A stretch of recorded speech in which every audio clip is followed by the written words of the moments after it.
Nggak ada? Kalau nggak ada, mungkin nanti bisa disampaikan kalau kalian punya request tertentu, tapi kita langsung lanjut ke presentasinya ya. Silakan Zubaida, bisa dimulai. Baik, Bu, terima kasih. Assalamualaikum warahmatullahi wabarakatuh. Selamat pagi menjelang siang semua. Jadi agenda kita hari ini kan seperti yang sudah disebutkan tadi sama ibunya, kita akan melanjutkan presentasi kelompok. Mungkin untuk mengingatkan kembali, akan aku bacakan sedikit ketentuannya ya. Yang pertama, waktu presentasi adalah 10 menit dan akan diingatkan oleh moderator ketika waktunya kurang 3 menit. Kemudian apabila dalam waktu yang ditentukan belum selesai, maka akan diberhentikan oleh moderator. Kemudian yang kedua, kelompok pembahas atau penanya bisa langsung menanyakan pertanyaannya secara langsung kepada kelompok pemapar ketika pemaparan selesai. Dan yang terakhir, waktu untuk diskusi dan menjawab pertanyaan adalah 5 menit. Selanjutnya langsung aja kepada giliran pertama yang akan presentasi yaitu dari kelompok 3 dan yang menjadi pembahas yaitu kelompok 7. Kepada kelompok 3 dipersilahkan waktu dan tempat.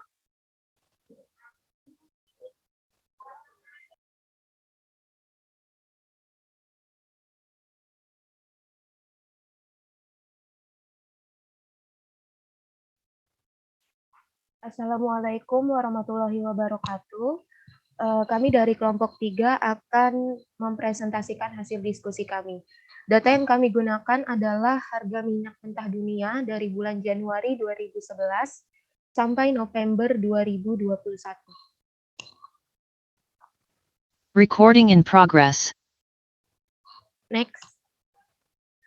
Latar belakangnya adalah yang pertama, harga minyak dunia yang fluktuatif. Yang kedua, fluktuasi harga minyak berdampak signifikan pada industri dan perusahaan.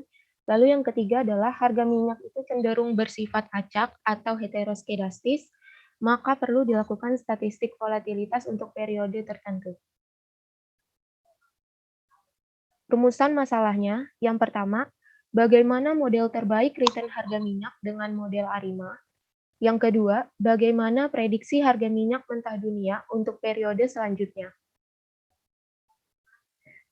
Tujuannya adalah yang pertama, mendapat metode terbaik untuk peramalan return harga minyak dunia dengan metode ARIMA. Yang kedua, untuk mendapat prediksi dengan model terbaik untuk periode yang selanjutnya.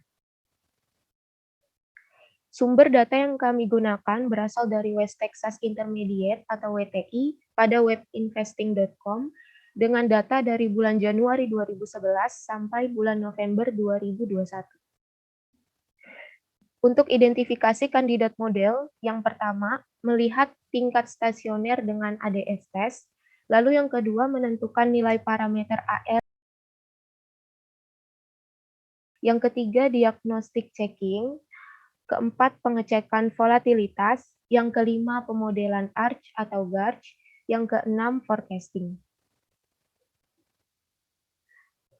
Pembahasannya, berikut ini merupakan plot data minyak mentah dunia dari bulan Januari 2011 sampai November 2021.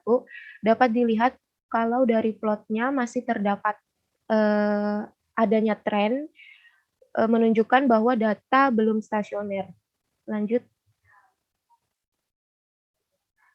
Lalu datanya di dekomposisi. Berikut ini merupakan plot dari dekomposisi datanya. Lalu kita uji datanya untuk menguji stasioneritas datanya menggunakan ADF test.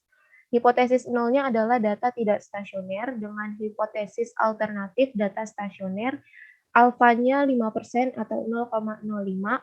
Lalu dari uji ADF ini dihasilkan p-value sebesar 0,82, di mana p-value ini lebih besar dari alfa 0,05. Maka keputusannya adalah gagal tolak H0 atau data belum stasioner. Selain dengan melakukan ujian ADF, stasionaritas juga bisa dilihat dari plot ACF dan PACF.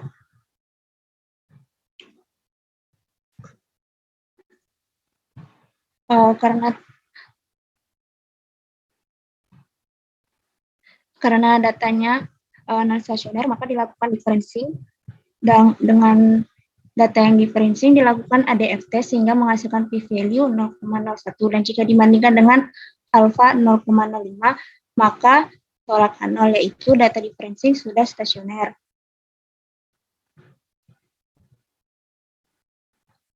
Nah, berikut ini adalah ACF dan PACF data differencing. Bisa dilihat bahwa semua lag-nya tidak ada yang signifikan. Next. Selanjutnya dilakukan identifikasi kandidat model dengan AutoArima. Dengan AutoArima didapatkan model terbaik yaitu Arima 011. Next. Selain itu, kami juga melakukan variasi model untuk melihat apakah ada model lain yang sesuai. Model yang kami bandingkan adalah Arima 111, Arima 011, dan Arima 110. Dari ketiga model tersebut, jika dilihat dari nilai EIC, BIC, RMS, MSE, dan sebagainya, model Arima 011 tetap merupakan model yang terbaik karena memiliki nilai yang paling kecil.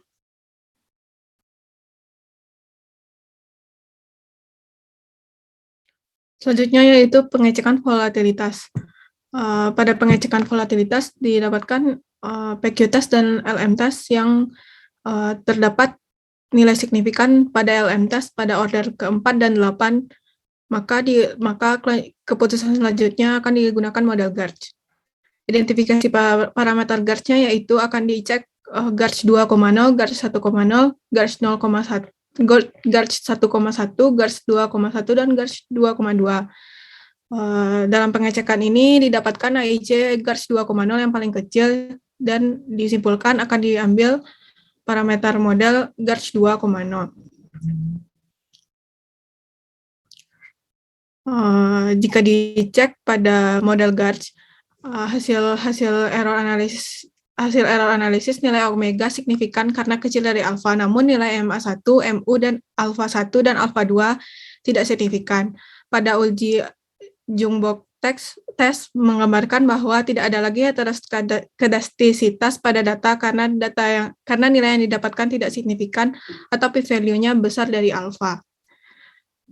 Selanjutnya akan dilakukan forecasting sebagai berikut. Lalu akan dilakukan forecasting 6 bulan sesudah data terakhir, yaitu bulan Desember 2021 hingga Mei 2022. Didapatkan plot data hasil forecasting sebagai berikut.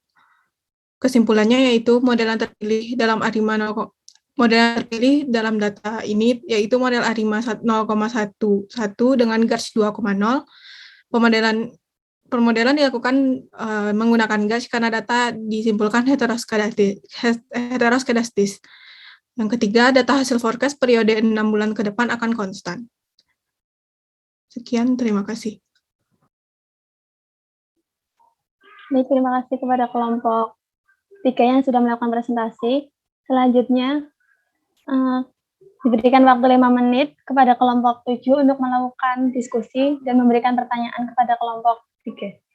Waktu dan tempat dipersilahkan. Izin bertanya, saya Umi Masyuro dari kelompok 7. Tadi kan pas udah first differencing, yang plot ACF sama PACF-nya kan nggak signifikan pada leg 1. Nah, kenapa kalian masih nyoba model Arima dengan ordo P1, Q1?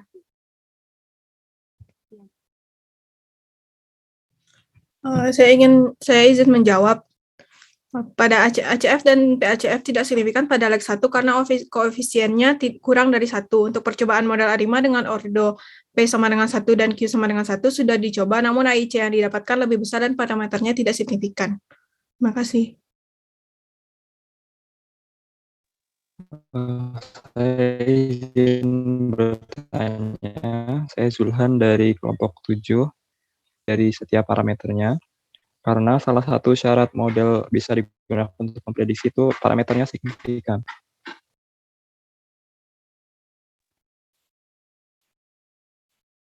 Saya izin menjawab. Jadi model Arima terbaik yang dipilih yaitu Arima 011. Jika diuji signifikansi parameternya, maka didapatkan p-value pada MA1 sebesar 0,03162, yang berarti parameter pada model terbaik sudah signifikan. Baik, terima kasih. Baik, saya Putri Kurnia dari kelompok 7 ingin bertanya. Tadi kan kelompok 3 udah membandingkan beberapa kemungkinan modal, terus udah ditampilkan juga akurasinya kayak RMSE, MAE, MAPE, dan lain-lain gitu kan. Terus kenapa yang ingin saya tanyakan, kenapa pengukuran akurasi hanya dilakukan pada data trainingnya, padahal hal tersebut bisa menyebabkan nilai akurasi kurang valid. Bagaimana dengan nilai akurasi jika digunakan untuk memprediksi data baru di luar data training? Terima kasih. Izin menjawab, data training yang dimaksud di sini adalah data yang diuji, yaitu data harga minyak mentah yang ada dan menghasilkan nilai akurasi model ARIMA terhadap data tersebut. Apabila ada data baru atau data yang lain, maka kemungkinan akan menghasilkan training set dengan akurasi berbeda sesuai dengan data tersebut. Terima kasih. Saya izin bertanya lagi, saya Zulhan dari kelompok 7. Tadi kan pada uji signifikansi parameter yang model GARS itu diketahui bahwa MA1, alfa 1, sama alfa 2-nya itu nggak signifikan. Nah itu mengapa kelompok 3 tetap menggunakan model tersebut untuk forecasting, padahal parameternya tidak signifikan, dan mungkin apa konsekuensinya? Saya izin menjawab. Kami sedang mencoba uji signifikansi menggunakan model lain, namun tidak ada satupun yang signifikan. Maka dari itu kami pertimbangkan untuk memilih model GARS serta ARIMA yang sudah diuji di awal. Terima kasih.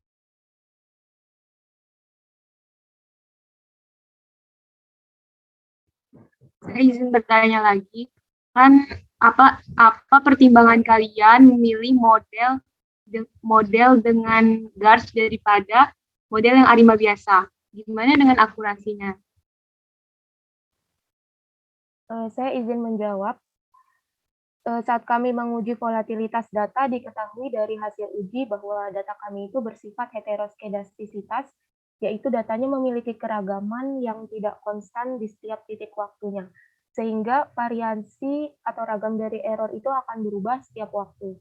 Nah, model ARIMA itu kan salah satu metode yang digunakan untuk menentukan model time series dengan pola data memenuhi homoskedastisitas,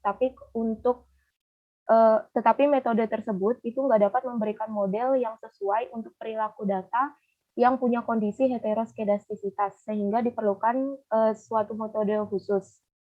Salah satu metode time series yang dapat digunakan yaitu ARCH atau GARCH, sehingga hal itu yang menjadi pertimbangan kami menggunakan model GARCH karena data kami bersifat heteroskedastisitas. GARCH juga dianggap memberikan hasil yang lebih sederhana karena menggunakan lebih sedikit parameter sehingga mengurangi tingkat kesalahan di dalam perhitungan. Terima kasih.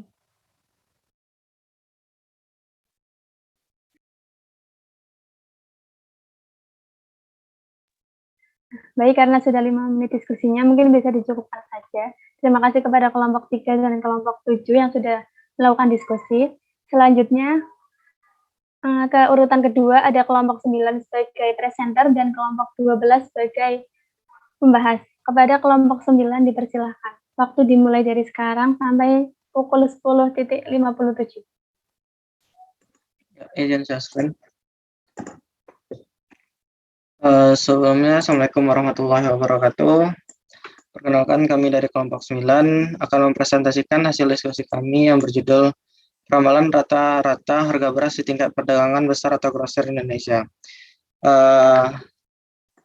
Kelompok 9 beranggotakan Dian Azizah, Apresia Wastu Nirbaya, dan juga saya Mafisika Putra. Untuk pertama, latar belakang. Yang pertama, latar belakangnya ialah dalam konteks ketahanan pangan, stabilisasi pasokan dan harga beras menjadi salah satu unsur penting dalam pencapaian ketahanan pangan sebagai salah satu prioritas pembangunan nasional. Lalu, pada pembangunan ekonomi Indonesia, beras selalu diperlakukan sebagai komoditas ekonomi, sosial, sekaligus politik. Selanjutnya, Oviar dan Pujiastuti menyatakan beras merupakan komoditas yang menjadi kebutuhan pokok di mana kenaikan harga beras dapat berpengaruh terhadap inflasi. Selanjutnya, naik turunnya harga beras membuat pemerintah berupaya untuk menerapkan kebijakan harga yang dapat mengontrol harga beras baik di tingkat petani maupun di tingkat konsumen. Selanjutnya, dengan mengetahui harga pada periode berikutnya, pemerintah dapat melakukan tindakan antisipasi sehingga harga beras tetap stabil. Untuk identifikasi masalah, yang pertama ialah beras merupakan salah satu faktor penyebab inflasi di Indonesia apabila harga beras terus mengalami kenaikan tiap bulannya. Selanjutnya, salah satu penyebab dari kenaikan harga beras adalah curah hujan yang tinggi yang dapat menyebabkan lahan sawah tergenang sehingga petani gagal panen. Lalu untuk tujuan penelitian adalah karena berbagai masalah tersebut dilakukan penelitian dengan tujuan untuk meramalkan perkembangan rata-rata harga beras di tingkat perdagangan besar atau grosir sehingga dapat mengurangi dampak buruk dari fluktuasi harga beras dan pemerintah dapat melakukan tindakan antisipasi sehingga harga beras tetap stabil.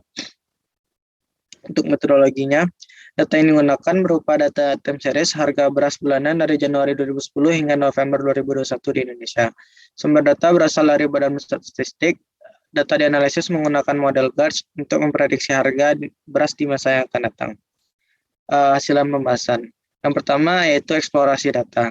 Data yang digunakan adalah rata-rata harga beras di tingkat perdagangan besar atau grosir di Indonesia pada periode Januari 2010 November 2021 yang bersumber dari BPSRI, di mana akan dilakukan peramalan pada 5 bulan setelahnya atau hingga April 2022. Plotnya dapat dilihat pada gambar di samping. Untuk penjelasan selanjutnya akan dijelaskan kepada Wastu. Pada Wastu dipersilakan. Ya, untuk selanjutnya masih dalam eksplorasi data, berdasarkan dekomposisi dengan menggunakan multiplikatif, terlihat bahwa ada komponen trend, sehingga berdasarkan komponen visual, data belum stasioner. Kemudian terlihat bahwa rata-rata harga beras di tingkat perdagangan besar atau grosir Indonesia mengalami efek seasonal. Selain itu terlihat bahwa rata-rata harga beras di tingkat perdagangan besar memiliki efek reguler atau random pada tahun 2011. Terdapat lonjakan turunan yang secara drastis. Next.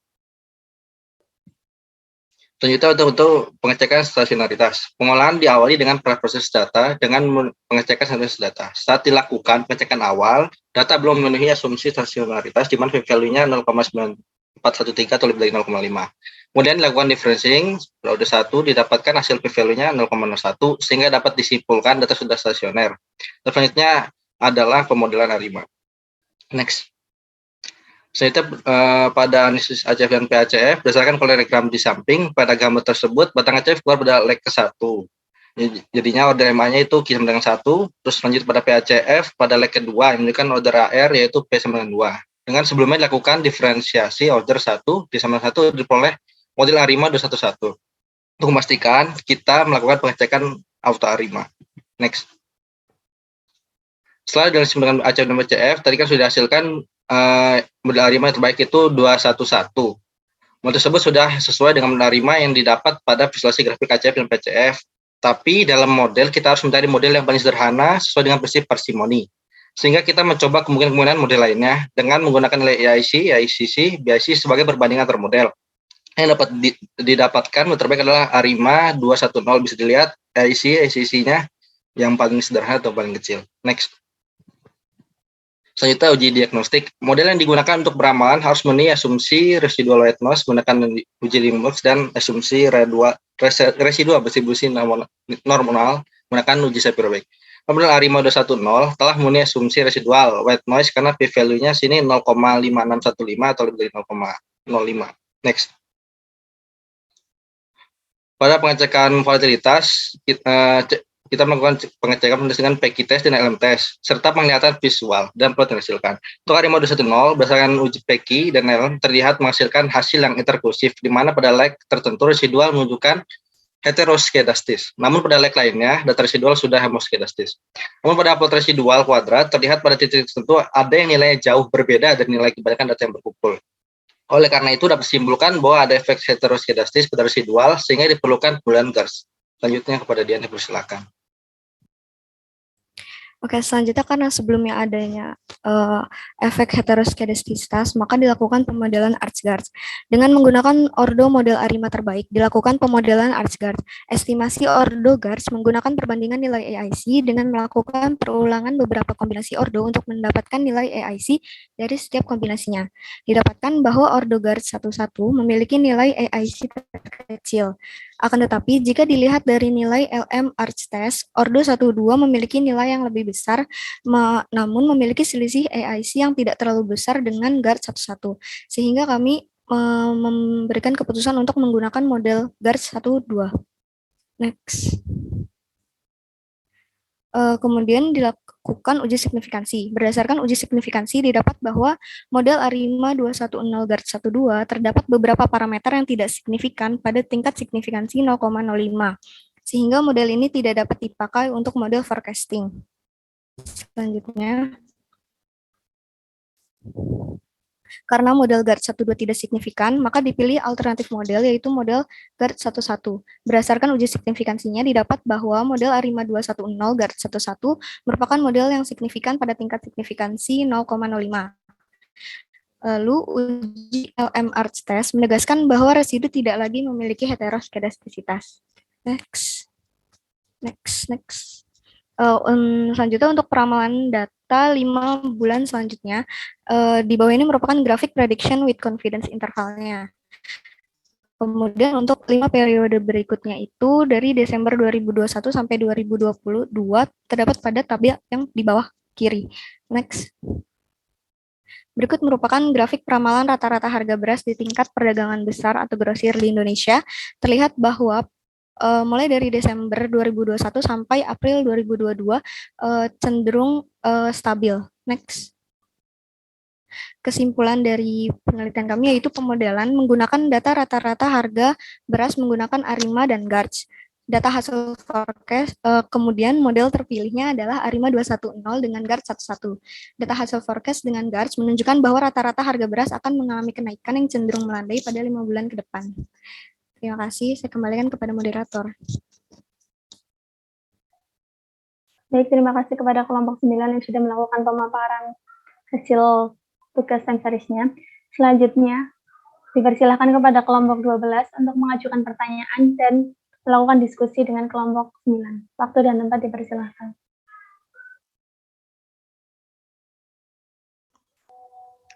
Izin bertanya, saya Faiz Syafiq Osdimansyah dari kelompok 12.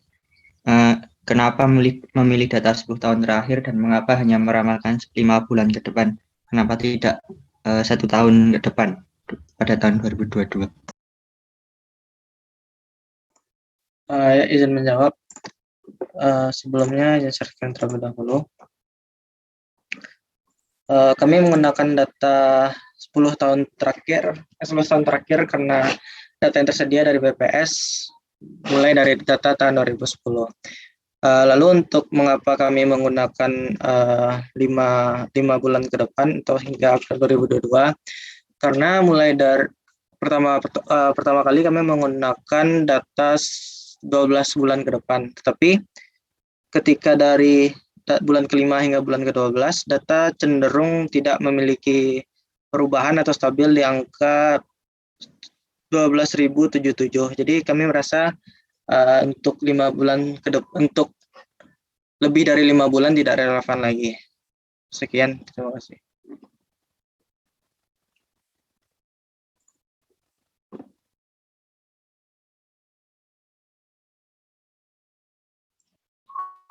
Ya, izin bertanya,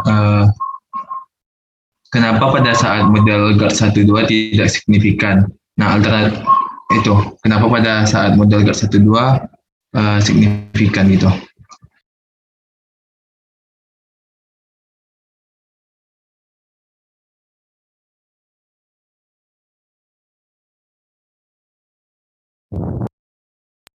Izin menjawab kenapa kita pilih alternatif izin menjawab untuk alternatif model GARD 11 itu karena tolong di slide selanjutnya please. Itu walaupun dia GARD 13 itu punya LMR test yang lebih besar dibandingkan yang GARD 11, tapi ketika kita melakukan uji signifikansi itu dia ada beberapa parameter yaitu beta 1 dan beta 2-nya itu tidak signifikan. Jadi kami memilih untuk yang GARD 11 karena dia juga signifikan dan memiliki AIC, BIC yang lebih kecil dibandingkan yang lainnya. Sekian, terima kasih.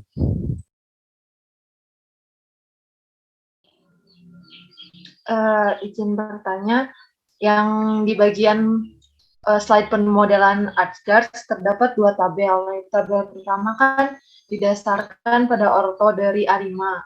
ordo dari Arima. Terus kalau misalnya tadi itu ada angka 3 itu dilihat berdasarkan apa model GARS-nya. Makasih. Mungkin izin menjawab. Sebelumnya minta tolong pada Apis. Oke. Terus di codingannya aja.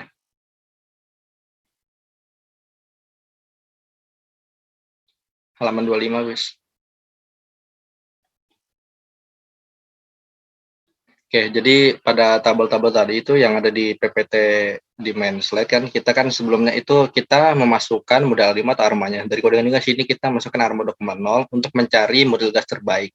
Kemudian dari situ kan kita bisa melihat juga nih, didapatkan model-modelnya dari model 10 sampai model 33. Terus juga kita bisa melihat EIC-nya di sini, bisa dilihat juga EIC-nya yang terkecil itu EIC 11 itu 11,855, dan juga dari model Arima tersebut bisa juga kita lihat LM testnya dan juga yang lain-lainnya. Jadi pengambilannya berdasarkan dari model Arima untuk mencari model gas yang terbaiknya. Mungkin sekian.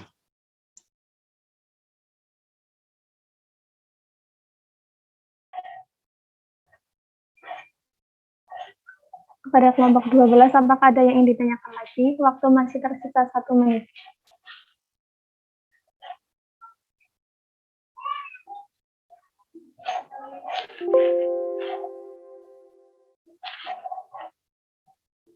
Karena sepertinya tidak ada, mungkin bisa dicukupkan. Terima kasih kepada kelompok 9 dan kelompok 12 yang telah melakukan diskusi dan pemaparan. Langsung saja ke kelompok berikutnya, yaitu ada kelompok 5 sebagai presenter dan kelompok 8 sebagai pembahas. Kepada kelompok 5 dipersilakan untuk melakukan presentasi.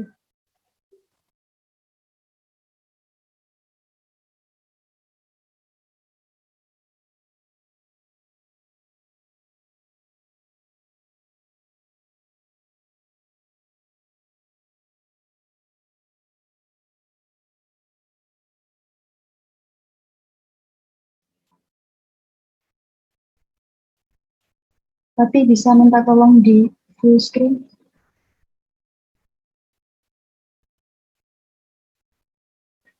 Sudah terlihat? Ya, sudah. Assalamualaikum warahmatullahi wabarakatuh. Selamat pagi Bu Nuke dan selamat pagi teman-teman.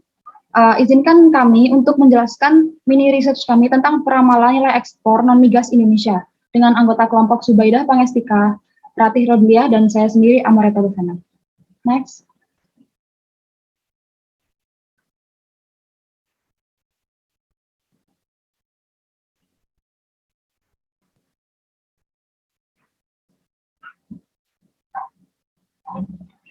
Halo Ratih, next. Sudah. Belum ada.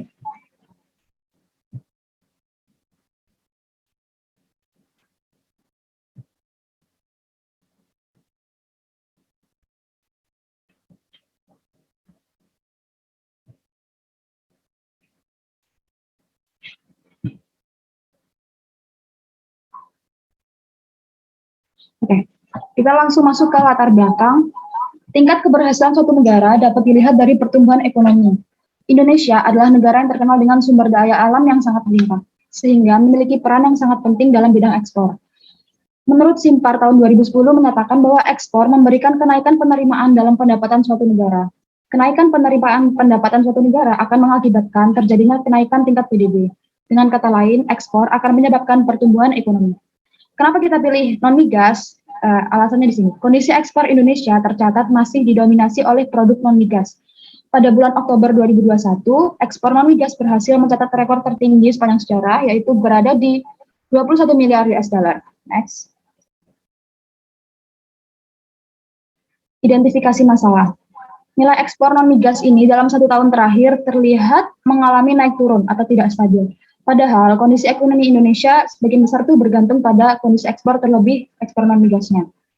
Sehingga perlu ada mitigasi jika kondisi ekspor non-migas mengalami penurunan. Tujuan penelitian kami adalah memperoleh model yang paling sesuai untuk meramalkan nilai ekspor non-migas dan mengetahui hasil peramalan ekspor non-migas Indonesia untuk periode yang akan datang. Next. Metodologinya, yang pertama, lakukan visualisasi data dalam grafik runtun waktu dan dekomposisinya. Kedua, identifikasi kestasioneran data dalam varians dan mean. Ketiga, plot ACF dan PACF. Yang keempat, pembentukan model yang mungkin dari ACF, PACF, serta auto-ARIMA. Yang kelima, uji signifikansi parameter. Keenam, pemeriksaan diagnostik dengan uji non-autokorelasi, uji kenormalan, dan uji homoskedastisitas. Yang ketujuh, pemilihan model terbaik, serta yang ke-8, peramalan. Sumber data kami adalah nilai ekspor non-migas dalam juta US dollar periode Januari 1993 hingga Oktober 2021 yang bersumber Badan Pusat Statistik. Jenis data tersedia dalam periode waktu bulanan, dan metode penelitian adalah ARIMA dan SARIMA. Selanjutnya akan dijelaskan oleh teman saya, Tika, dipersilahkan. Baik, terima kasih. Selanjutnya ada hasil dan pembahasan. Next. Di hasil dan pembahasan ini yang pertama ada karakteristik nilai ekspor non-migas periode Januari 1993 sampai Oktober 2021, di mana dari plotnya data terlihat cenderung mengalami kenaikan. Kemudian dilihat dari dekomposisinya, terlihat terdapat pola musiman terhadap data. Selanjutnya.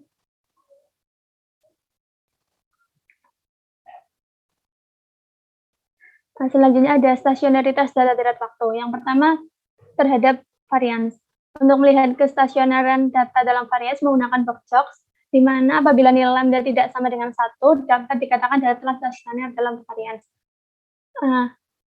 Dilihat dari gambar, lambda menunjukkan nilai negatif 0,117, di mana datanya itu belum stasioner, sehingga perlu dilakukan transformasi. Karena lambdanya mendekati 0, maka transformasinya dengan logaritma. Selanjutnya.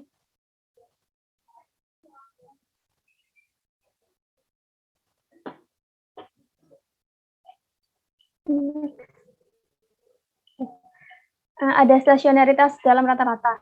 Di sini menggunakan plot ACF dan ADF test. Yang dari plot ACF-nya itu menunjukkan pola yang menurun secara perlahan, di mana hal tersebut mengindikasikan bahwa data tersebut tidak stasioner. Kemudian dari uji ACF juga menunjukkan value 0,651, di mana di sini tolak H0 atau datanya masih tidak stasioner, sehingga diperlukan differencing terhadap data.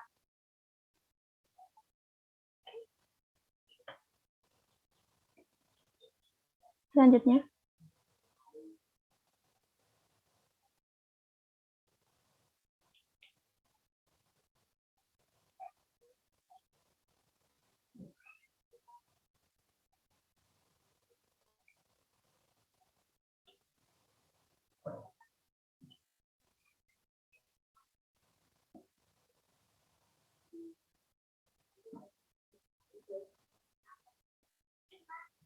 Oke, selanjutnya data dilakukan transformasi terhadap log dan differencing, di mana lambdanya sudah menunjukkan nilai 1, sehingga telah stasioner terhadap varian.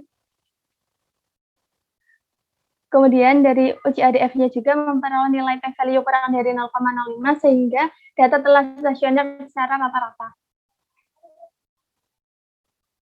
Selanjutnya.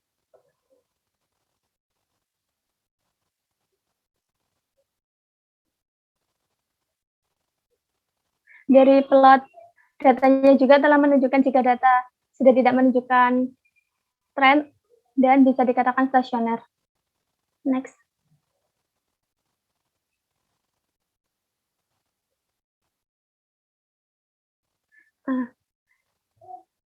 Oke. Pada plot ACF dan PACF yang sudah dilakukan, dapat dilihat bahwa pada plot ACF garis melewati batas pada leg ke-1 dan pada PACF pada leg ke-1 dan 2. Sehingga dapat diajukan beberapa model, diantaranya ARIMA 111, ARIMA 210, ARIMA 110, dan ARIMA 011. Next. Selanjutnya ada pemeriksaan diagnostik yang akan disampaikan oleh Ratih. Ya, untuk pemeriksaan uji diagnostik yang pertama yaitu uji non autokorelasi. Terlihat pada model terdapat 3 model yang tidak memenuhi asumsi uji diagnostik, yaitu p-value kurang dari alfa 5%. Next. Untuk uji kenormalan residual, yaitu menggunakan Kolmogorov-Smirnov, terlihat bahwa ada satu model yang tidak terpenuhi dalam kenormalan residual, yaitu p-value-nya kurang dari 0,05. Next. Ketiga, ada uji homoskedastisitas, yaitu dengan Ki-L yang terlihat bahwa ada 5 model yang tidak memenuhi untuk asumsi homoskedastis karena p-value kurang dari 0,05. Next. Sehingga dapat diperoleh 2 model yang telah lolos dalam uji asumsi, dan jika dibandingkan maka diperoleh model Sarima 111002 karena memiliki nilai AIC, AICC, dan BIC yang paling kecil. Next. Next. Terlihat bahwa berikut plot dari peramalan untuk model ARIMA 111002 12 bulan ke depan. Next. Berikut hasil prediksi dari nilai ekspor non-migas Indonesia bulan November 2021 hingga Oktober 2022. Next. Kesimpulan dari penelitian kami yaitu model yang sesuai untuk meramalkan nilai ekspor non-migas Indonesia adalah seasonal ARIMA, yaitu 111002. Kemudian pemodelan dilakukan menggunakan seasonal ARIMA karena dari plot dekomposisi terlihat ada efek seasonal. Yang terakhir yaitu hasil peramalan untuk periode 1 tahun ke depan terlihat tidak menunjukkan tren atau sesuai model. Terima kasih. Sekian presentasi dari kelompok kami. Untuk selanjutnya kami serahkan kepada MC. Baik, selanjutnya adalah sesi diskusi. Kepada kelompok 8 dipersilakan untuk mengajukan pertanyaan.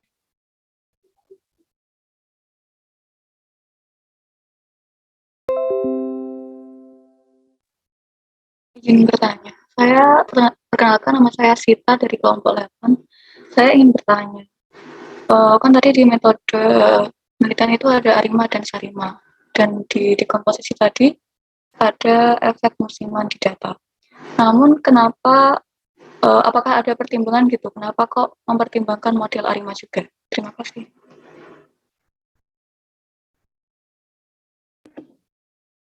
Terima kasih Sita atas pertanyaannya.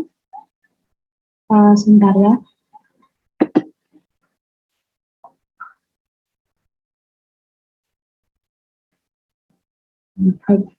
Jadi sebelum kami melakukan penelitian ini, kami ada baca-baca beberapa jurnal yang melakukan analisis tentang non-migas juga. Beberapa itu ada yang menggunakan ARIMA, ada yang menggunakan SARIMA, dan ini Nesa Akila, dia menggunakan pembandingan antara ARIMA dan SARIMA. Juga pada auto ARIMA, kami disarankan model ARIMA dan SARIMA.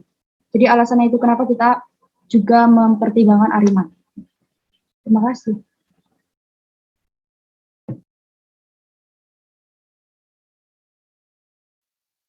Baik, saya izin bertanya.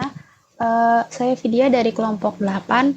Izin bertanya, dalam kasus kelompok kami kemarin, antara hasil kesimpulan ADF test dengan KPSS test itu kan berbeda. Nah, pertanyaannya itu, apakah kalian juga mempertimbangkan untuk mengetes dengan KPSS test? Kalau iya, apakah hasilnya juga menunjukkan datanya sudah stasioner? Terima kasih.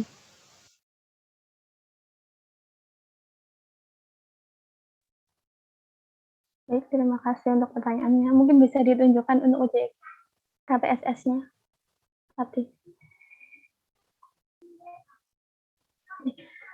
Izin menjawab, kami juga melakukan uji KPSS, di mana hasil dari uji KPSS kami itu menunjukkan p-value 0,01, dengan kata lain H0 kan ditolak, dan dapat disimpulkan jika data tidak stasioner dan memerlukan differencing.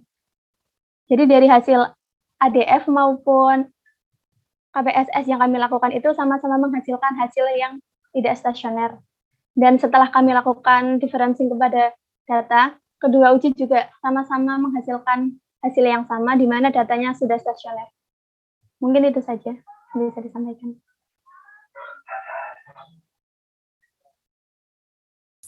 Oke, izin bertanya, saya Billy dari kelompok 8 juga. Lalu bagaimana untuk ini? Koefisien dalam model yang terpilih itu apakah dilakukan semacam uji signifikansi dalam koefisien variabel di model yang terpilih? Oke, izin menjawab. Apakah sudah terlihat? Sudah.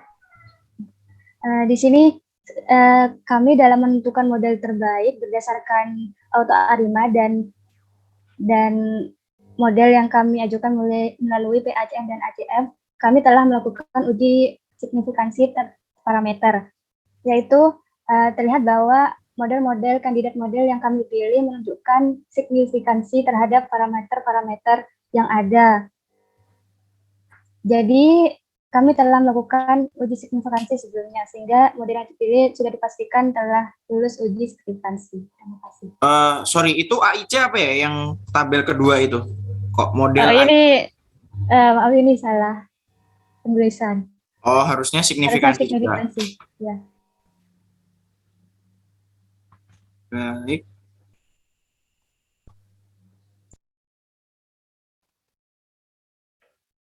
Baik, terima kasih kepada kelompok 8 yang sudah mengajukan pertanyaan karena waktunya sudah 5 menit. Mungkin bisa dicukupkan. Terima kasih kepada kelompok 5 dan kelompok 8 yang sudah melakukan presentasi dan diskusi. Selanjutnya ke kelompok 6 sebagai presenter dan kelompok 11 sebagai pembahas. Kepada kelompok 6 dipersilakan untuk melakukan presentasi.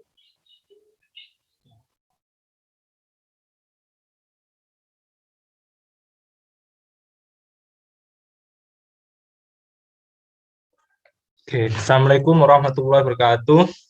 Kami dari kelompok 6 time series akan melakukan presentasi tentang peramalan jumlah penumpang KAI di Jabodetabek menggunakan model ARIMA. Lanjut. Latar belakang pertama adalah moda transportasi penting. Kereta merupakan moda transportasi penting khususnya di wilayah metropolitan. Tidak macet, murah, dan cepat adalah sebagian alasan yang membuat kereta digemari khususnya di Jabodetabek. Yang kedua adalah pandemi. Jumlah penumpang yang sangat berfluktuasi disebabkan pandemik menjadi daya tarik untuk dianalisis dan diramalkan, sehingga diharapkan dapat menjadi dasar pengambilan kebijakan. Yang ketiga adalah kelengkapan data. Data yang didapat sangat cukup untuk diolah dalam time series, karena datanya bulanan dan dimulai tahun 2006 sampai 2021 bulan September. Selain itu, datanya juga up to date yang menjadi daya tarik analisis ini. Lanjut. Pengenalan data. Data berasal dari BPS dan data berupa jumlah penumpang kereta api Indonesia atau KAI di Jabodetabek pada bulan Januari 2006 sampai bulan September tahun 2021. Lanjut. Identifikasi masalah. Yang pertama adalah apa saja komponen yang terdapat dalam data. Dengan mengetahui komponen apa yang terdapat dalam data, bisa menjadi suatu bahan pertimbangan untuk melakukan langkah-langkah dalam analisis. Yang kedua adalah model terbaik untuk peramalan data itu apa? Model terbaik sangat diperlukan guna dapat meramalkan data agar peramalan sesuai dengan kejadian aslinya. Dan ketiga, bagaimana hasil peramalan jumlah penumpang setahun ke depan. Hasil peramalan diharapkan dapat membantu dalam memutuskan kebijakan, ditambah dalam kondisi pandemi, perlu kebijakan dengan perumusan yang matang. Lanjut. Tujuan penelitian kami adalah pertama, mengetahui komponen apa saja yang ada dalam data, lalu mengetahui model terbaik guna peramalan data, dan ketiga peramalan, bagaimana hasil peramalan 1 tahun ke depan. Lanjut. Metodologi pertama adalah sumber data. Data berasal dari BPS, yaitu data jumlah penumpang KAI tahun 2006 sampai 2001 bulan September. Kedua adalah stationary testing, pengujian dengan ADF test dan KPSS test. Yang ketiga adalah ACF dan PACF. Plotting ACF dan PACF menggunakan data sebelum ditransformasi sebagai pendukung bahwa data sudah stasioner atau belum. Lanjut. Box-Cox transformation sangat baik digunakan untuk memperbaiki kemanjangan dan menormalkan distribusi. Juga digunakan untuk mengatasi heteroskedastisitas pada data. Differencing first order. Transformasi dengan menggunakan data di periode T dikurangkan dengan data periode sebelumnya dapat membuat data stasioner. Yang lainnya adalah stationary testing ACF dan PACF, stasioner pada data yang sudah ditransformasi dan didiferensikan. Yang ketujuh adalah AutoArima. Untuk membuat efisien model pemilihan terbaik dengan IC terendah digunakan fungsi AutoArima. Lanjut. Uji asumsi klasik, kita menggunakan L-Jungbox untuk mendeteksi apakah data mengalami autokorelasi atau tidak. Autokorelasi dapat menyebabkan variansi data sampel tidak sesuai dengan variansi data populasi. Dan yang terakhir adalah forecasting, peramalan data penumpang 1 tahun ke depan. Lanjut.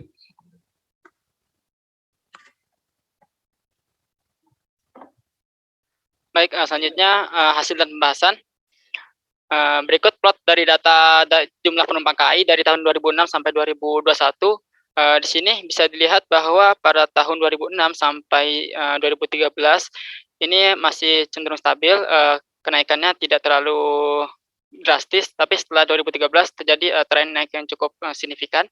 Lalu pada awal tahun 2020 merosot jauh, turun sampai sangat jauh, dan ini menyebabkan ada beberapa struktural breakpoint di akhir tahun 2014 dan di awal tahun 2020. Dan kita lihat kalau sejauh ini trennya menaik. Lalu kita dekomposisi. Di sini ada efek trennya, seperti yang tadi dilihat bahwa ada tren menaik sampai pada awal 2020 ternyata turun drastis akibat pandemi. Lalu ada juga efek seasonal di sini. Lalu juga ada efek irregular atau efek random. Di sini kita lihat ada pada tahun 2015, akhir tahun 2014 di sini ada sedikit volatil sama di tahun 2020 awal. Nah, setelah kita lihat datanya, kita akan menguji stasionaritasnya dengan menggunakan ADF test. Di sini terlihat bahwa p-value-nya 0,9324, maka dengan alpha 0,05 kita akan gagal tolak 0, artinya data masih belum stasioner. Lalu kita juga melakukan uji KPSS test dan hasil p-value-nya ialah 0,01. Artinya alpha-nya p-value-nya kurang dari alpha yang menyebabkan kita tolak 0. Artinya data juga masih belum stasioner. Lalu kita juga melihat ACF-nya. Di sini kita lihat ACF-nya itu turun perlahan dari leg 1 sampai leg seterusnya. Artinya data juga masih belum stasioner. Sehingga kita perlu melakukan transformasi. Di sini kita menggunakan transformasi box-cox untuk mengurangi kemencengan data. Di sini menggunakan rumus Y transform sama dengan Y pangkat lambda min 1 per lambda. Setelah kita lakukan transformasi box-cox, datanya didapat menjadi seperti ini, yang tadinya puluhan ribu menjadi hampir mendekati 1 nilainya. Setelah kita lakukan transformasi box-cox, kita lakukan diferensiasi order pertama, dan kita lihat dari plotnya ternyata sepertinya sudah cukup stasioner. Walaupun ada terjadi sedikit volatil di tahun 2015 dan 2020. Lalu kita lakukan ADF dan KPSS test kembali. Ternyata ADF test kita lihat hasilnya p-value-nya 0,01, artinya dia kurang dari alpha, maka kita tolak 0 yang mengindikasikan data kita telah stasioner. Lalu pada KPSS test p-value-nya 0,1 lebih dari alpha, maka indikasinya data kita telah stasioner juga. Sehingga kita akan lakukan pemilihan model dengan menggunakan plot ACF dan PACF. Di sini bisa terlihat bahwa plot ACF kita pada leg 1 sudah tidak spike gitu, maupun di PACF juga. Jadi kemungkinan model dari ACF dan PACF ini hanya ARIMA 010 gitu. Tapi kami juga menambahkan beberapa kandidat model, tujuannya agar bisa kita bandingkan gitu. Pertama ARIMA 011, lalu ada juga efek seasonal, walaupun di sini kalau kita lihat tidak ada efek seasonal di ACF sama PACF-nya, namun tadi di dekomposisi kita lihat ada efek seasonal, maka kita taruh ke kandidat model kita. Lalu kita lakukan perbandingan, dan hasilnya ARIMA 010 yang sesuai dengan ACF PACF tadi ternyata memiliki IC yang paling kecil dibandingkan model yang lain, sehingga kita akan memilih model ARIMA 010 yang paling sederhana juga. Dan kita gunakan juga AutoArima, dan hasilnya juga sama dengan kandidat yang sebelumnya dipilih, yaitu ARIMA 010 dengan IC yang cukup kecil, yaitu minus 3.598,07. Selanjutnya dijelaskan oleh Nurul Aziza. Selanjutnya adalah pengujian model. Yang pertama, cek residu menggunakan L-Jung box test. Dalam pengujian ini dihasilkan p-value sama dengan 1. Karena p-value lebih besar dari 0,05, maka gagal tolakan 0. Dapat disimpulkan bahwa tidak terdapat autokorelasi. Kemudian, karena model terbaiknya adalah ARIMA 010, tidak memiliki koefisien, maka tidak dilakukan uji koefisien. Next. Kemudian, yang kedua dilihat dari plot ACF residual. Jika dilihat dari plot tersebut, tidak ada lagi yang signifikan, maka plot ACF tersebut telah menunjukkan white noise. Next. Kemudian grafik ini merupakan grafik forecast menggunakan model ARIMA 010 dan menghasilkan peramalan yang konstan. Next.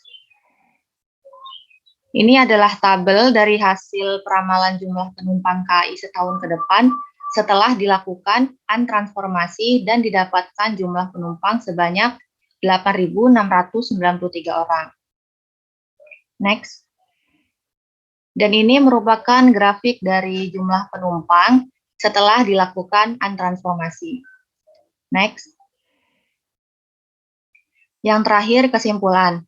Model ARIMA terbaik yang dapat meramalkan jumlah penumpang KAI adalah ARIMA 010 dengan nilai EIC terkecil, yakni min 3598,07 dan RMSE serta MAP sebagai berikut.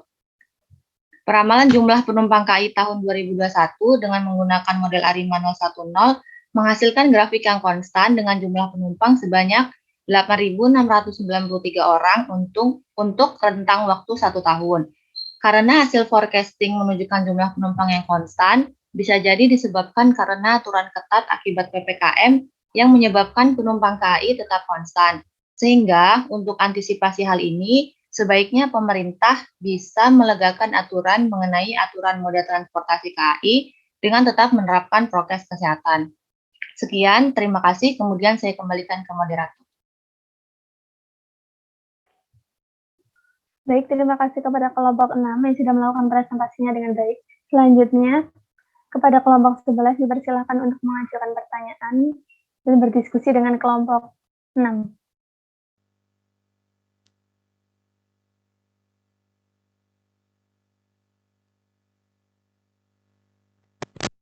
Ya, perkenalkan nama saya Rifki dari kelompok 11, izin bertanya kepada kelompok 6. Kenapa tadi itu pas pemodelan itu tidak memasukkan unsur seasonal gitu? Karena dilihat dari dekomposisinya itu efek seasonalnya sangat kuat gitu. Selain dari pertimbangan AIC itu apalagi gitu. Ya, terima kasih. Baik, izin menjawab mungkin ya, share screen juga. Sebentar.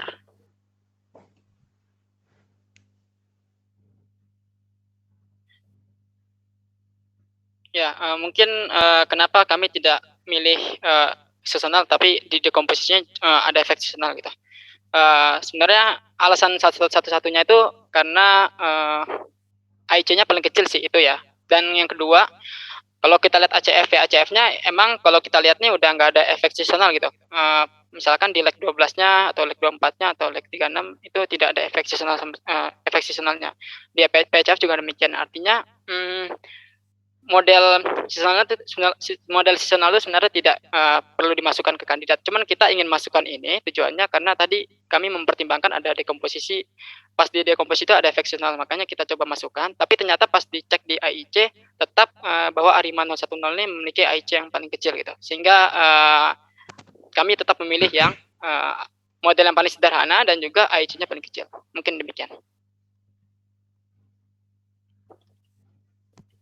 Baik, izin bertanya. Saya Zahra dari kelompok 11.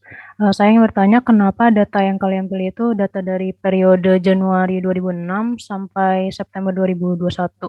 Dan menurut kalian apakah data yang sudah dikumpulkan itu sudah mencukupi agar bisa mendapatkan peramalan yang baik dan tepat? Mungkin itu. Oke, terima kasih pertanyaannya Azhara. Saya mencoba menjawab. Menurut artikel yang kami baca berdasarkan unsur data time series itu tidak berpatokan pada angka ya minimalnya, melainkan terpenuhi atau tidaknya unsur data tren dan data musiman jika siklus tidak memungkinkan, karena siklus itu memerlukan data yang panjang ya. di artikel tersebut disebutkan bahwa untuk data harian 2-3 bulan bisa menggambarkan satu musim utuh. Di situ berarti ada 90 data, maksudnya 90 hari kan harian, untuk meramalkan 365 data. Di data kita terdapat unsur musiman dan tren, itu yang pertama. Yang kedua, data bulanan dari Januari 2006 sampai September 2021 ada 191 data. Dan untuk meramalkan 12 data, 1 tahun dalam bulanan kan. Nah, menurut kami itu sangat cukup data yang kita punya. Terima kasih, sekian. Saya izin bertanya, saya Risa Ayusiwi dari kelompok 11. Tadi sudah dijelaskan bahwa hasil forecast-nya itu terlihat konstan. Nah, apakah mungkin dan valid jika hasil forecast-nya itu terlihat konstan daripada cenderung naik atau turun? Itu saja. Baik, terima kasih untuk pertanyaannya. Sani bisa share screen.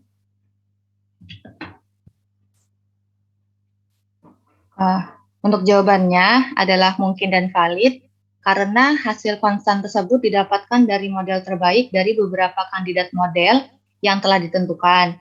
Dan model terbaik tersebut sudah dilakukan juga beberapa uji. Nah, ini tabel San. Nah, kemudian bisa dilihat dari tabel ini. Di sini yang konstan itu angka atau nilai peramalannya di sebelah kiri yang 8.693. Namun tidak konstan pada batas atas dan bawahnya. Jadi kemungkinan angka nyatanya dapat berada di interval tersebut. Gitu. Terima kasih.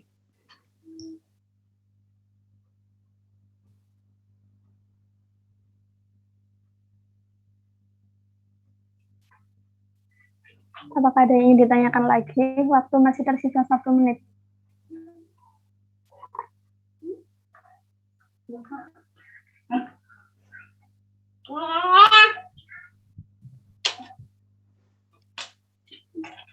Baik, karena sudah menunjukkan 5 menit, langsung saja ke kelompok berikutnya. Ada kelompok sebelumnya. Terima kasih kepada kelompok 6 dan kelompok 11 yang telah melakukan diskusi dan presentasi.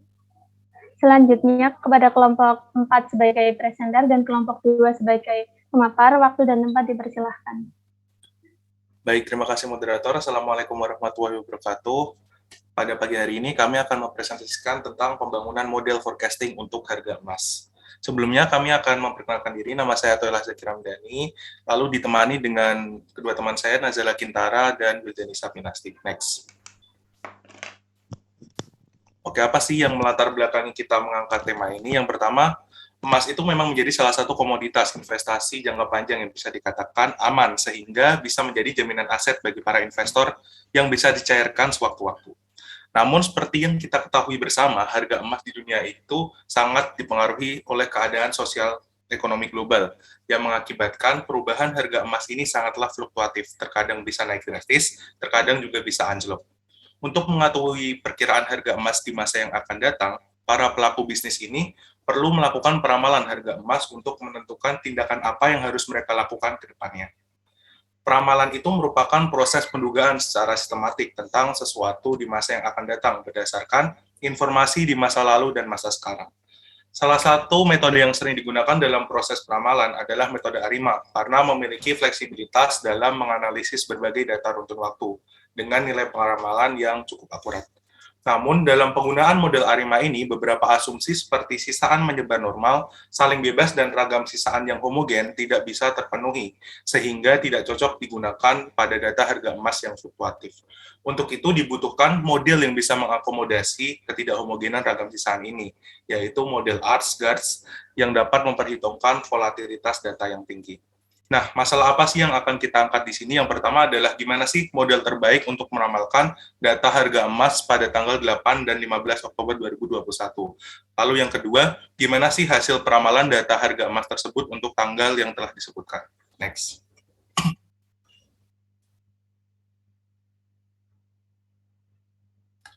Oke, apa sih tujuannya? Yang pertama tentu saja memperoleh model terbaik untuk meramalkan data harga emas pada tanggal 8 dan 15 Oktober. Lalu yang kedua adalah mengetahui hasil dari peramalan data tersebut. Lalu apa sih manfaatnya dari penelitian ini? Ya, tentu saja menentukan keputusan yang tepat bagi para pelaku bisnis untuk melakukan investasi emas dalam jangka waktu pendek. Next. Selanjutnya, pada metodologi yang pertama, data yang kami gunakan adalah data harga emas mingguan per troy ounce atau per 31,1 gram dari tahun 1979 hingga 2021 yang bersumber dari World Gold Council.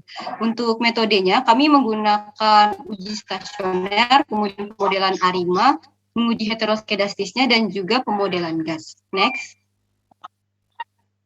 Nah, pada pembahasan, jadi ini adalah langkah-langkah yang akan kami lakukan, mulai dari menyiapkan data, menguji kestasioneran datanya, membangun model ARIMA, dan menguji pengaruh volatilnya. Apabila ada, maka akan dilanjutkan dengan pemodelan gas, dan terakhir akan dilakukan peramalan dari model terpilih. Next.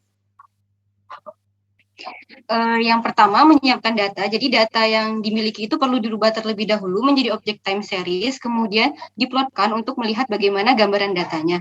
Yang bisa kita lihat bahwa datanya itu memiliki tren dan juga volatil. Next. Nah, karena tadi datanya itu menunjukkan adanya tren yang mengindikasikan bahwa datanya itu tidak stasioner, jadi perlu kita uji dulu stasionernya.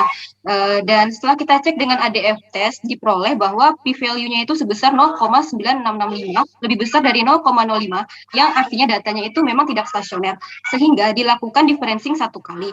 Yang bisa dilihat hasilnya, itu datanya itu sudah tidak ada lagi tren yang mengindikasikan datanya itu sudah stasioner. Dan ketika dicek dengan ADF test, p-value-nya 0,01 kurang dari 0,05, yang artinya benar bahwa datanya itu sudah stasioner dengan dilakukan differencing 1 kali. Next. Baik, selanjutnya digunakan untuk membangun model. Yang pertama dibangun model adalah model ARIMA. Kita akan membangun model dengan melihat lag di signifikansi ACF dan PACF. Poinnya adalah yang pertama, dari nilai ACF akan signifikan di lag 65, dan dari nilai PACF akan signifikan pula di lag 65 dengan differencing 1. Nah, ini akan menjadi pertimbangan model ARIMA 65165, tetapi model dirasa belum sederhana, maka kita akan melanjutkan untuk mencari model yang lebih sederhana. Selanjutnya, kita akan karena model differencing 1 tidak sederhana, maka dilakukan model differencing 2. Kita akan melihat lagi nilai ACF dan PACF-nya. Nah, dari situ didapatkan poin bahwa 1 dari nilai ACF signifikan di lag ke-7, 2 nilai PACF signifikan juga di lag ke-7, ketiga dengan differencing 2. Keempat, hasil dari auto ARIMA didapatkan base model adalah 520. Nah, selanjutnya akan menjadi pertimbangan model ARIMA 727 dan ARIMA 520. Memilih model ARIMA sebelum masuk ke AIC dan BIC, kita mau lihat dulu tentang model ARIMA-nya. Pertama, model ARIMA 520 jauh lebih sederhana dari model ARIMA 727. Rantai model dari ARIMA 520 lebih cepat. Ketiga, ARIMA model 727 tetap menjadi alternatif model untuk uji lanjutan. Lalu timbul pertanyaan, apakah model ARIMA sudah cukup? Jika sudah cukup, maka akan dilihat nilai AIC-nya. Lalu kita uji efek volatility. Jika dilihat secara visual, maka terdapat residual yang volatil di PQ-probe dan LM-probe yang berada di bawah nilai signifikan mengidentifikasikan dia heterovedativitas atau membutuhkan uji lanjutan Archgard. Jika dilihat dari nilai p-value Lagrange multiple test, maka semua kurang dari 0,5 atau tolak H0 yang mengidentifikasikan juga bahwa dia memiliki pengaruh Arch dan Garch.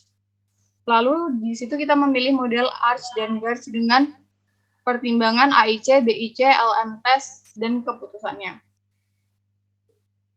Poin yang didapat adalah 1, memilih model dengan pertimbangan ARIMA 520 dan GARCH 11 karena model sederhana. Kedua, kompleksitas model ARIMA 727 dan GARCH 12 tidak secara signifikan menurunkan nilai AIC dan BIC.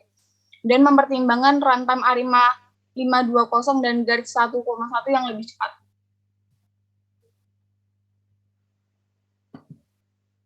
Lalu dari model itu kita lakukan hasil forecasting.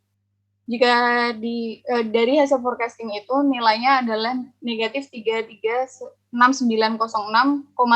dan 48317. Hal ini merupakan hasil dari data differencing 2, belum harga emas sesungguhnya yang harus dilakukan transformasi lebih lanjut. Dari hasil transformasi, didapatkan harga pada minggu berikutnya adalah 25.036.079 per troy ounce atau harga mengalami penurunan dari tanggal sebelumnya. Dan juga dari tanggal 20 minggu berikutnya harga emas kembali mengalami penurunan yaitu 24.884.849 per troy ounce dalam rupiah. Ini merupakan plotnya dari prediksi dan kesimpulannya. Jadi berdasarkan hasil pemodelan yang sudah dilakukan dan juga forecasting bisa disimpulkan kalau pemodelan harga emas ini perlu dilakukan gas juga karena terindikasi adanya heteroskedastis. Dan untuk model yang terpilih adalah ARIMA 520 ditambah GARS 11 karena modelnya itu sederhana dan memiliki nilai AIC serta BIC yang kecil. Untuk forecasting harga emasnya didapatkan harga emas pada minggu berikutnya yaitu 8 Oktober 2021 itu mengalami penurunan dan untuk minggu berikutnya 15 Oktober 2021 harga emasnya itu juga kembali mengalami penurunan. Sekian, terima kasih, saya kembalikan ke moderator. Baik, terima kasih kepada kelompok 4 yang sudah melakukan presentasi. Selanjutnya dipersilakan kepada kelompok 2 untuk mengajukan pertanyaan dan berdiskusi dengan kelompok 4. Waktu dan tempat dipersilakan. Mohon izin bertanya, pada kelompok 4 tadi kan disebutkan bahwa kalau model GARS itu membutuhkan transformasi lebih lanjut untuk mendapatkan data real dari hasil prediksi. Nah, cara kalian melakukan transformasi dari nilai prediksi ke data real itu gimana? Terima kasih. Terima kasih, kita izin menjawab di komplementari harga emas. Nah, jadi kan tadi kan kita udah aku jelasin kalau misalnya nilai prediksi itu tuh merupakan hasil nilai dari differencing kedua. Yang merah ini tuh adalah data yang kita tahu. Kita tahu kalau data ini tuh nilai nilai sebenarnya segini, differencing satunya segini, sama nilai prediksinya segini. Terus gimana kita tahu nilainya yang sesungguhnya? Bisa diingat bahwa differencing adalah YT min 1. Kita punya nilai differencing yang ini, kita punya nilai YT min 1, berarti kita bisa dapat nilai YT-nya. Nah, kita dapat nilai YT ini, kita majuin lagi buat dapat nilai sesungguhnya, kita punya nilai differencing satunya, kita punya nilai YT min 1, terus berarti kita bisa dapat nilai YT-nya.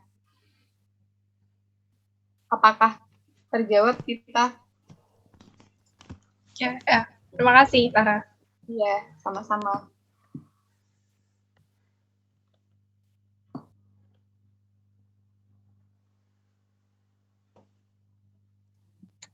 Mungkin aku mau nanya buat kelompok 4. Jadi kan forecast yang digunakan di paparan tadi itu kan hanya 2 minggu. Nah, itu tuh kira-kira pertimbangannya kenapa ya? Pertimbangannya apa? Kenapa hanya 2 minggu aja yang di forecast? Terima kasih. Oke, izin menjawab. Terima kasih, Manda, atas pertanyaannya. Kalau dari kami, nggak ada pertimbangan khusus sih. Untuk tanggalnya juga nggak ada pertimbangan, jadi ya pengen aja buat nge-forecast tanggal itu. Makasih. Oke, makasih ya, Toh. Mungkin mau nambahin juga dari Ato, itu tuh kita pengen nekenin gimana caranya dapetin model GARS-nya itu biar prediksinya tuh lebih akurat gitu. Itu yang lebih ke pokoknya di situ. Oke, terima kasih, Tara.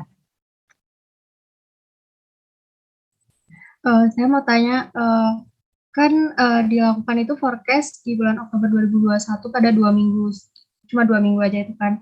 Terus bagaimana akurasi hasil forecast-nya dengan data sebenarnya? Oke, izin menjawab.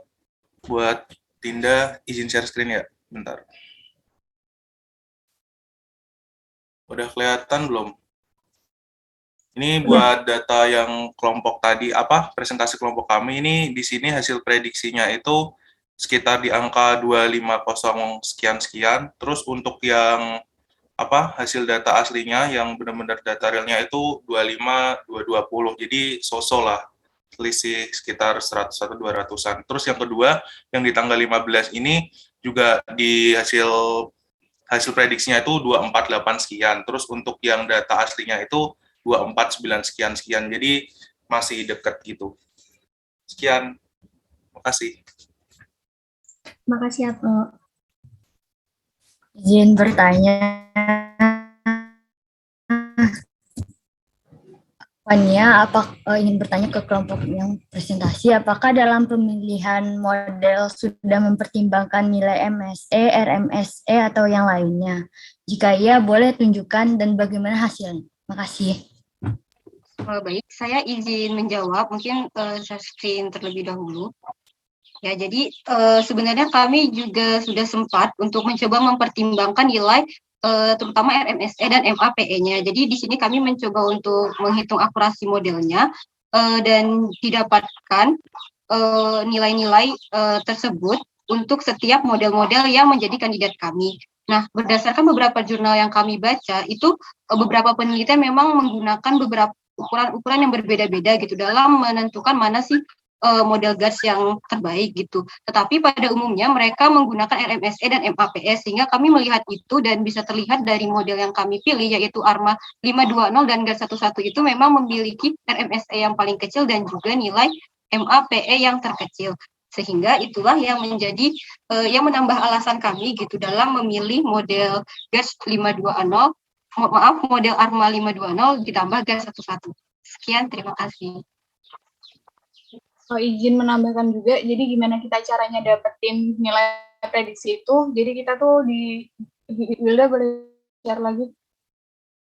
Jadi kita nge-split datanya, jadi data training sama data testing, terus kita satuin sama yang pakainya namanya AN, terus dari situ kita dapetin kita masukin ke semua model yang tadi ada 4 di GARS itu kita pertimbangin semua, terus akhirnya ketemu di RSE, MSE yang udah dijelasin dulu tadi prosesnya.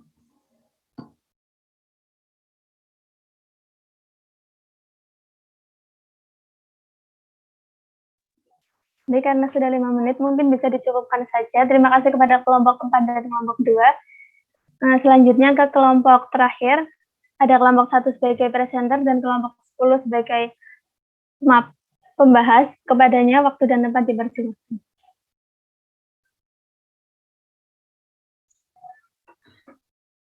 Assalamualaikum warahmatullahi wabarakatuh. Selamat pagi Bu Nuke dan teman-teman. Kami dari kelompok 1 akan mempresentasikan tentang peramalan harga saham Tesla dengan metode GARS. Data yang kami gunakan adalah data saham Tesla tahun 2010 sampai dengan tahun 2021. Sebelumnya, izin memperkenalkan diri, saya Sarah Mutia, dan 3 teman saya, Albert Asidik, Muhammad Ridwan, dan Rumayani Nur. Beberapa hal yang akan kita bahas pada presentasi kali ini meliputi latar belakang, identifikasi masalah, tujuan, metode, pembahasan, dan yang terakhir adalah kesimpulan.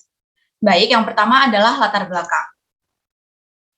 Menurut IPCC, sektor transportasi bertanggung jawab atas sekitar 25% dari emisi gas rumah kaca global. Terdapat berbagai himbauan dan aturan baru diterbitkan untuk melakukan upaya penurunan emisi karbon, terutama pada sektor transportasi. Aturan-aturan baru tersebut berdampak pada meningkatnya jumlah produksi Tesla. Pertumbuhan produksi perusahaan menjadi salah satu faktor yang mempengaruhi kenaikan harga saham Tesla. Kemudian identifikasi masalah. Harga saham Tesla mengalami kenaikan sebesar lebih dari 20.000% sejak Tesla melakukan penawaran saham untuk dijual secara umum pada tahun 2010. Sementara itu, dalam 1 tahun terakhir, harga saham Tesla naik sebesar 700% hingga mencapai lebih dari $1.000 per saham. Ada kemungkinan harga saham Tesla turun sebanyak 88% di masa mendatang, menjadi sekitar $150 per saham.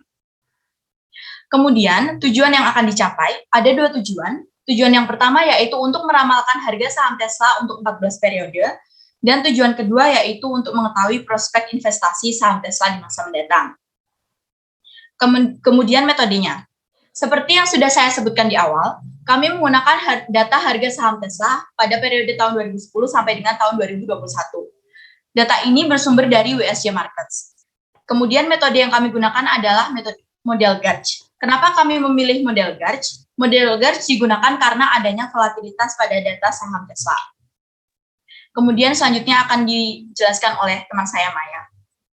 Baik, selanjutnya tahapan pemodelan yang kami lakukan adalah sebagai berikut. Dimulai dengan melakukan identifikasi grafik perkembangan harga saham dari waktu ke waktu, uji stasionaritas dengan ADF, menentukan model ARIMA, uji signifikansi koefisien, uji kelayakan model dengan L-Jungbox, uji efek Arch-Gauge dengan uji LM, kemudian menentukan model Gauge. Next. Selanjutnya hasil dan pembahasan. Berikut adalah grafik perkembangan harga saham Tesla pada rentang periode 2010 hingga 2021. Berdasarkan plot, dapat dilihat bahwa terdapat tren naik pada 1 tahun terakhir. Next. Selanjutnya dilakukan uji stasionaritas dengan uji ADF dan KPSS. Berdasarkan hasil uji ADF, didapatkan bahwa nilai p-value lebih besar dari alfa sehingga gagal tolak H0 yang berarti bahwa data tidak stasioner. Next. Begitupun dengan hasil uji KPSS, didapatkan bahwa nilai p-value lebih kecil dari alfa sehingga tolak H0 yang berarti juga bahwa data tidak stasioner. Oleh karena itu, perlu dilakukan differencing data dan dengan menggunakan fungsi NDIF, diperoleh bahwa data perlu dilakukan differencing sebanyak 2 kali. Next. Selanjutnya dilakukan plot data setelah dilakukan differencing. Berikut ini adalah plot yang didapatkan. Next. Setelah dilakukan differencing sebanyak 2 kali, kemudian data hasil differencing diuji kembali menggunakan ADF dan KPSS. Dari kedua uji tersebut didapatkan bahwa seri sudah stasioner dan selanjutnya akan dilakukan identifikasi model. Berdasarkan ACF dan PACF dari series yang telah di-differencing, didapatkan beberapa kandidat model. Yang pertama ada ARIMA 220, ARIMA 320, ARIMA 420, dan ARIMA 520. Beserta AIC, AICC, dan BIC-nya masing-masing. Berdasarkan rangkuman hasil estimasi di atas dapat dilihat bahwa nilai dari AIC dan BIC paling minimum dan menjadi model terbaik adalah model ARIMA 520. Next. Kemudian uji signifikansi koefisien. Dapat dilihat bahwa semua koefisien ARIMA 520 telah signifikan, sehingga model ARIMA 520 dapat digunakan. Next. Kemudian uji L-Jungbox, karena didapatkan p-value-nya 0,5481, karena p-value-nya lebih dari alpha, maka gagal tolak H0, yang berarti tidak ada korelasi residual antar leg, yang berarti model sudah cukup baik untuk digunakan. Next. Nah, setelah itu kami melakukan uji Lagrange multiplier test. Di sini kita lihat p-value-nya kurang dari 5%, yang artinya dia memiliki efek arch. Next. Di sini kami menggunakan Gauge dengan fit ARMA 50 dan Gauge 11 dicoba ke 6 model yang berbeda. Saya lihat beberapa model dan kita bakal membandingkan AIC-nya. Dan di sini kita menggunakan data yang difference kedua sesuai dengan ARIMA 520 tadi. Next. Nah, dari AIC tadi kan kami dapat model terbaiknya itu S-Gauge berdistribusi skewed student T. Tetapi dalam goodness of fit test-nya hasilnya itu signifikan, yang artinya distribusi model tidak tepat, maka dipilihlah model F-Gauge berdistribusi student T. Next. Nah, di sini parameter selain omega, MU, dan eta 1 signifikan. Bisa lihat lagi p-value dari shape signifikan, yang artinya distribusi dari student T tadi adalah pilihan yang baik. Next. Dari LM testnya dilihat dari semua leg, di semua leg p-value-nya lebih dari 0,5. Artinya prosesnya itu sudah sesuai. Lanjut. Dari Niblom stability test kita bisa lihat tidak ada parameter yang signifikan dengan tingkat signifikansi 5%. Nah, parameter tersebut tuh tidak akan bergeser atau hubungan antar variabel tidak akan berubah seiring waktu dan bisa dikatakan stabil. Next. Kalau dilihat dari sign bias test, dengan tingkat signifikansi 5%, dapat disimpulkan tidak ada guncangan reaksi negatif dan positif yang signifikan. Dan dilihat lagi dari goodness of fit test-nya, p-value-nya itu melebihi dari 0,05, yang artinya distribusi yang digunakan sudah tepat. Next. Sini ada hasil forecast, dan hasil forecast dengan data asli, dan juga forecast volatility-nya. Next. Baik, dari beberapa pembahasan yang sudah dijelaskan sebelumnya, kami menarik kesimpulan bahwa peramalan terhadap harga saham Tesla dilakukan untuk mengetahui bagaimana perkembangan harga saham Tesla di masa mendatang. Berdasarkan AIC, maka model terbaik yang dipilih adalah F-Gauge berdistribusi student T dengan fit ARMA 50 dan Gauge 11. Harga saham akan turun sebesar $10,52 pada satu periode berikutnya.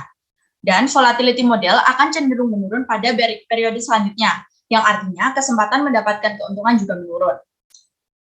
Baik, sekian yang dapat kami sampaikan. Apabila terdapat kesalahan, kami mohon maaf. Terima kasih. Wassalamualaikum warahmatullahi wabarakatuh. Waalaikumsalam warahmatullahi wabarakatuh. Terima kasih kepada kelompok 1 yang sudah melakukan presentasinya. Selanjutnya diberikan waktu 5 menit untuk berdiskusi dan mengajukan pertanyaan kepada kelompok 10. Kepadanya waktu dan tempat dipersilahkan. Baik, perkenalkan saya Dita dari kelompok 10, izin bertanya. Tadi kan di plot ACF PACF dia ada signifikan di leg-leg awal. Kenapa tidak pakai leg yang lebih sederhana pada identifikasi model? Terus apakah juga sudah mempertimbangkan model dengan parameter MA? Dan yang terakhir, lalu kenapa memilih model 520 padahal AIC-nya hanya beda sekitar 1% dari ARIMA 220? Terima kasih. Izin menjawab, izin share screen.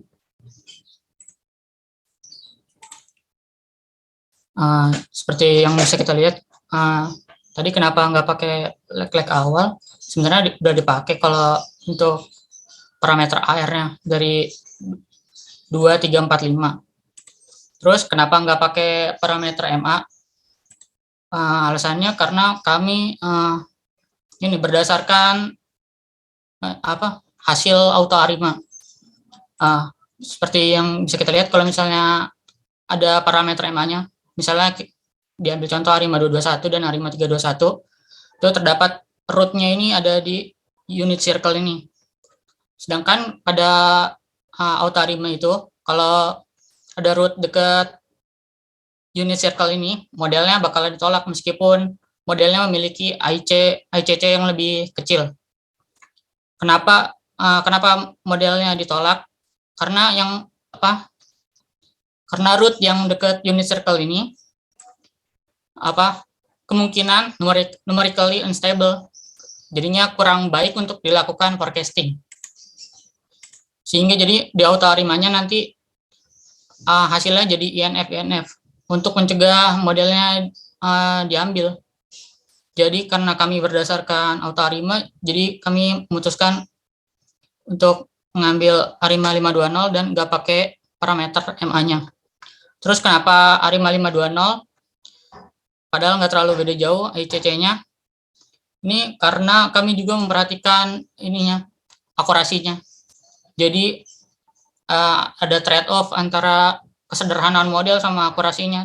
Jadi kami lebih memilih akurasi yang lebih baik ketimbang kesederhanaan model. Karena kan ini forecast saham ya, jadinya akurasi semakin baik juga hasil forecast-nya, jadinya kemungkinan untuk mendapatkan keuntungan juga lebih besar. Terima kasih.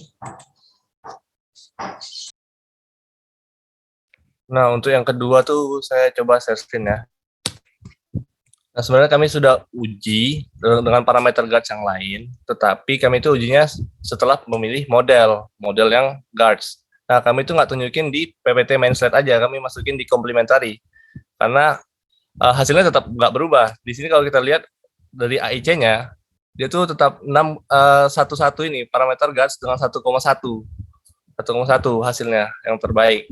Nah, kami itu langsung tes di model guards yang lain, karena guard 11 itu guards yang biasa kali dipakai orang dan umum lah, yang biasanya diandalkan orang-orang. Ya, seperti itu.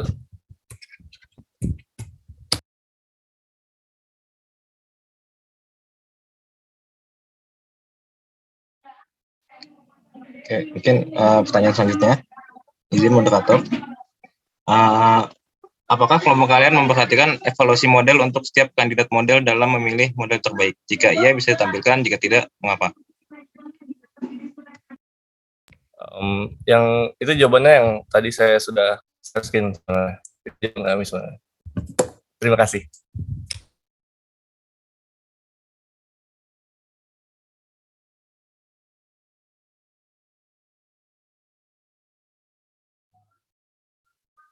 Apakah ada yang ingin ditanyakan lagi? Waktu masih tersisa 1 menit. Itu tadi masih ada pertanyaan terakhir kalau salah dari Dita ya. Hardi nggak ada ya? Oke, aku tanyain. Tadi saham Tesla kan sedang dalam tren naik dan penurunan nilainya saham tiap periode tidak lebih dari 25%. Kemudian naik lagi, tapi kenapa diidentifikasi masalah malah memprediksi bahwa akan terjadi penurunan nilai saham hingga 88%? Ya, saya izin menjawab ya, Dita. Jadi berdasarkan sumber yang kami baca, beberapa analisis tadi kan menilai bahwa kenaikan harga saham Tesla terlalu tinggi dan terlalu drastis. Nah, dapat dilihat dalam 1 tahun kenaikan harga saham itu bisa mencapai 700%.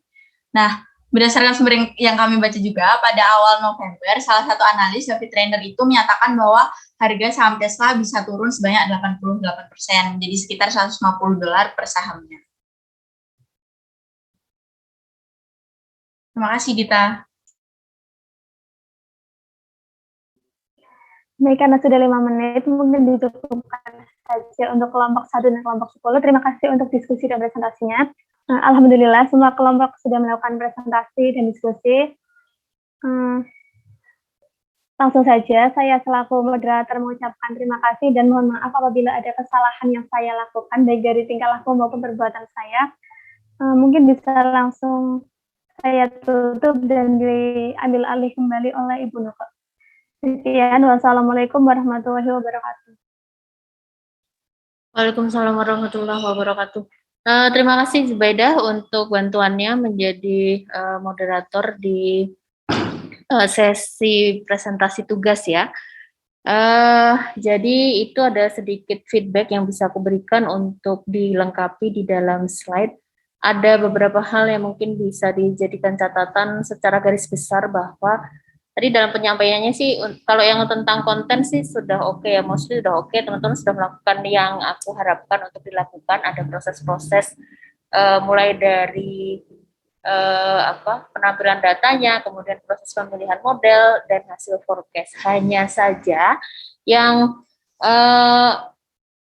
yang menjadi fokus atau yang sepertinya dijadikan titik berat dalam sesi presentasi tadi itu lebih ke arah prosesnya gitu, dan yang di bagian awal dan akhir itu jadi kurang ter-highlight. Padahal kan tujuan dari forecast itu ya didapatkan hasil forecast-nya ya kan. Jadi nanti ketika misalkan diminta untuk menuliskan ke dalam bentuk essay, itu jangan lupa bahwa hasil forecast-nya itu nanti juga diinterpretasikan. Jadi tidak hanya menyebutkan bahwa ini model yang terbaik, tapi juga ditambahkan misalkan ataupun dikeluarkan hasil poin forecast-nya misalkan, tapi juga dituliskan secara umum itu pola yang terbentuk, pola forecast ke depan itu seperti apa. Kemudian yang banyak terlewat oleh teman-teman adalah di bagian awal itu apabila nanti di akhir yang model terpakai, model yang akhirnya dipilih itu kita jadinya itu memodelkan guards-nya, atau yang kedua bisa berdasarkan